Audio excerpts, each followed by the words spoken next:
It's a big day in the life of Jason Gatson. Here at the U.S. Championships, he's tied for 18th, knowing that top 14 go to the Olympic trials. If he doesn't finish top 14 today, he's got to dream about some other Olympics at some other time. He's 1.65 out of that cutoff spot, and that's a lot. Yeah, it is a lot, but it still could happen. He's great on parallel bars, great on high bar.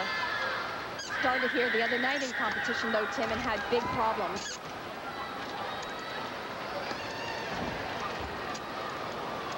Tricky element coming right here. It's called a McCain. Oh,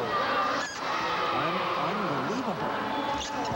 Unbelievable, and that's too bad. That is a huge mistake. That same element that he just came off the bars on, he fell on in the preliminaries as well. This one, just a different fall on the outside of the bars this time, but that's too bad. I don't believe this routine can even score in the eights, so. Look at that. The knee takes the pounding, but the head and the upper body, again, as it was in the preliminaries, undo Jason Gatson. Now, we've hinted at it, and you can never say it's over till it's over, but. It's over now.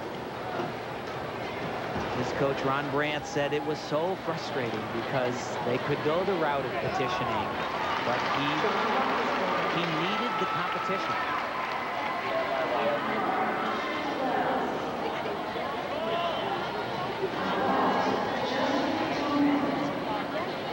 That little boy in Arizona, the image that we showed you when we first came on the air, it's got to change dreams.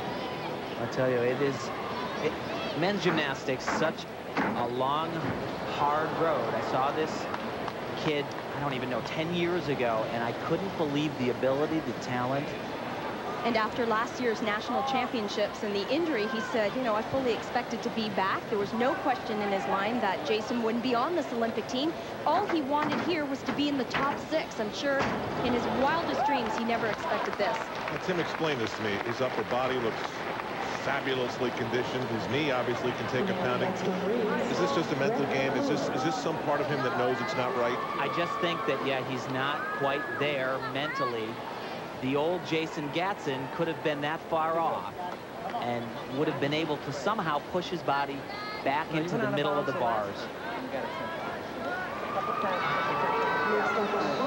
It is an ugly number. Maybe on the mount, the tiny one. This that will tell Jason Gatson Sydney's not going to happen. If you told me it was going to be like this last year, Al, I would have said no way possible.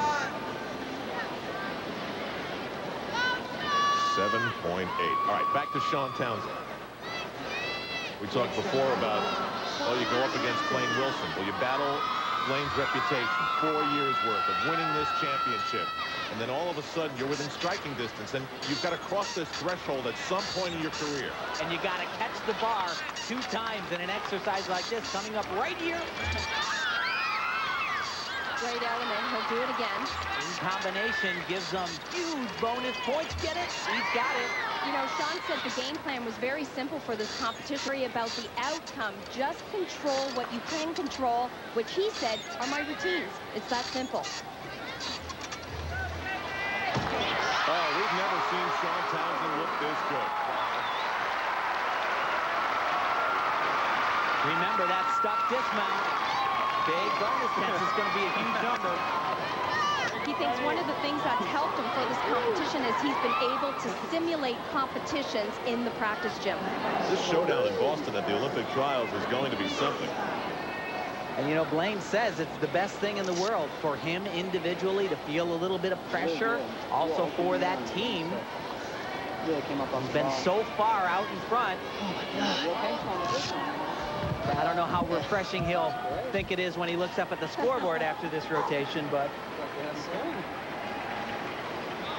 Shawn Townsend gets a 9.9, so he continues to stick with Blaine Wilson. And Blaine knows, as we've reached halftime here, that it was the way Jason Gatson used to push him. Jason's been gone for a year, and maybe he would think that it's a good thing to be pushed finally by somebody. Here's Stephen McCain. said one of the best moves he ever made was moving to the National Training Center in Colorado. He said there is absolutely no guesswork. Everything is done for me. How can you not be the best athlete being in that surrounding?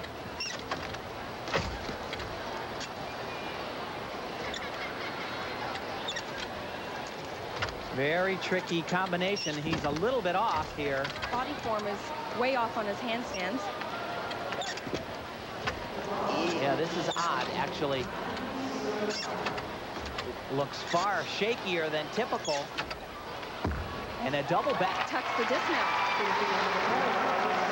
Hey, grabs the ball. Ball is totally loose. Came all the way out. Yeah, he's talking the T-handle on the parallel bar, he's saying is loose, and each gymnast has their own. I tightened all 4 of them myself, and it just came off. Each gymnast has their own setting, and if it loosens up. I mean, I tightened all 4. I went through them twice. No, it came all the way undone. I was swinging this way. And that's a huge problem when that occurs. Finishing 6 rotations is tough enough. I can't imagine if he'd have the strength to do 7, which would mean doing this routine over again. Well, if they determine. Well, I don't know. I tightened all 4 of myself physically. I mean, I cranked on him, and he went, and this whole side came open, and the rail just opened up on him. If it is equipment failure, then he will be given an opportunity to repeat the exercise. Or he can take a score. He can take a score. And like you said, though, Al, this is... Harry, I think the parallel bars need some adjustment. Okay, it was very clear. The bars got tightened out. Mark Graham. And when Ron went over to check the bars, it was the technical loose. director And I of the saw meet. the bar move. So I don't think it was the coach's fault. I think whereas the coach basically did his job, but the equipment failed. There was an equipment failure. And let him try the whole. That's the critical thing. If bars there's checked. equipment failure, and Harry Berkey is right on track as usual. We'll go ahead and You gotta give the benefit to the athlete if he wants it, but It's a risky situation to be in. because it wasn't a totally blown routine, but He does have a chance to make up some areas that were not so great in the routine. So remember, he was coming off a 9-1, and you said the new Stephen McCain would be able to move past it. Okay, so you try and forget the 9-1. Now in your very next rotation, you have a very odd occurrence, which could force you to be pushed to a very high level of physical exhaustion. And here he goes for a second go at it. you know, I think the mental component is actually a little bit worse, though, because you're right now right there he's probably thinking maybe this wasn't such a good idea. Small little break on that mount. This is the most tricky part of the routine in combination. The only way, if we're going to be able to tell if this was the right decision, is if you can tell me what you think his score would have been and we compare it to what he gets here. Well, right now, no question about it. This is a far superior routine. Superior dismount. Going to get about 1.5 points better than the other routine would have brought in. Good job. He was 4th coming in. And look at his arms, though. That's the thing. You know, he does 2 of those double back elements and Get a little chewed up. Little chewed up. Meanwhile, in this age of computers, some things in gymnastics are still done by hand. We'll crunch the numbers for Stephen McCain in a moment.